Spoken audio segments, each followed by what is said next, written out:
Hey guys, we're going to discuss market failures and how you can apply this in your infographic. So there's going to be four big types of market failures that are the most common. I'm not saying that that's the extent of the list, but these are the top four that we see a lot. So before we kind of start, um, a lot of times people will very loosely define market failure as when the market fails to deliver what society or some member of society wants, which of course is a complicated matter.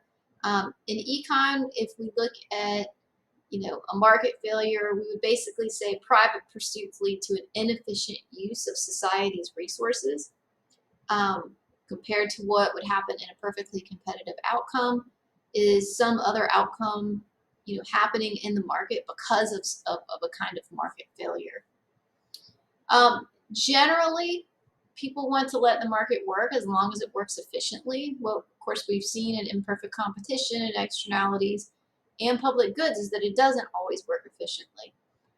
In this case, there is a chance that the government could intervene in order to basically fix this inefficiency problem. So the notion, of course, that the market is not working is going to be affected by people's value filter. And in this case, we can think of how people sort of use this as through facts, beliefs, and values. So if you think about kind of how people process, information, facts, of course, are those things that are actually known, or at least could be known by all people with some certainty. But the beliefs are the things that people think that are true, but can or may actually not be able to be proven. Sometimes your beliefs reflect what you would like to be true. So your belief could be that because grazing is good for the land and therefore beef ranchers should be given the privilege to graze on public lands. And that belief is to a certain extent self-serving. A value is what you think should be true because of its merit or worth to you. So what we just said about grazing, that really has the inherent value that land should be productive, not idle. Another person might not agree because they value environmental conditions more than they do the ability of land to produce. You may value family-owned cattle ranchers over corporate-owned feedlots. Your neighbor might see more value in protecting the environment than you do. So your values will definitely differ from the values of others.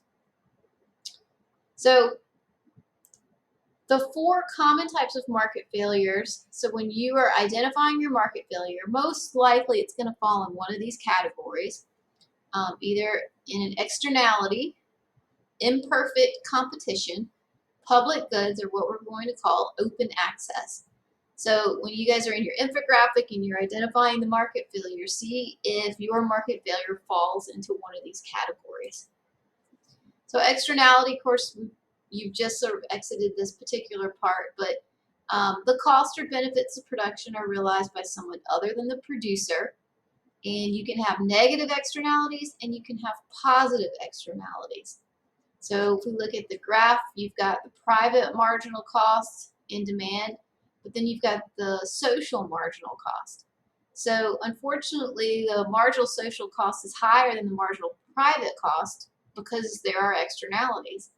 And what that means is too much is produced. So QP is actually being produced when really Q should be produced because that's where the marginal social cost is intersecting the demand. So basically we have too much pollution. So what can be done in a case like this? So this is what we call like a policy instrument. In this case, a tax could be levied and that would offset that cost of pollution, which here is the distance between marginal cost, the marginal social and marginal private cost. And this would make the polluter internalize the costs of pollution and therefore adjust their production from QP to Q. So very, very commonly, it's some type of negative externality that is a huge point of market failure, and taxes are very common. It could be imperfect competition. So that's the second most frequent example of market failure. Basically, there are two firms to assure competition. So in the units that we talked about, the 4 beef packers in the United States pack the majority of meat sold. In this case, this is for a monopolist. Compared to a perfectly competitive outcome, that would be PC and QC for the perfectly competitive outcome. C is competition. And then you've got QI and PI for imperfect competition. So the monopolist would charge more and produce less. In order to address this, a policy instrument or a policy might look at regulation. They could look to assign property rights so that people can take legal action. And so these are examples of policies that can be used to address the market failure. The third one is public goods, non-excludable, non-rival, and the supplier of the good is not able to capture all of the benefits, and so it's then going to be undersupplied. Private sector, they lack the incentive to because of free riders. So lots of examples: military defense, education, interstate highway system. Um, the most common potential policy instrument is just the government provision of the good that is being undersupplied, but also it could be assigning property rights. And in this case, like a good example would be like you're selling the rights for cell phone airspace. Another big one is open access. So when no one owns or controls a factor of production. So what does that mean? 1800s, livestock producers grazed public lands, and of course they had the consequence of overgrazing. So whales nearly went extinct because until most countries agreed just not to hunt them at all, or with very limited hunts. Um, many of the ocean fisheries in the world are open access, and that leads to a lot of problems in overfishing. So potential policy instruments that are used commonly are basically to assign property rights, either private or common, so that people know what they can and cannot do in certain areas. And then when should the government intervene? So a necessary condition for government intervention is if there's some type of market failure. But the sufficient condition is when the government failure created by the policy is not worse than the market failure existing when there is no policy. And so that's the necessary and sufficient condition. So the market failure has to be greater than the government failure.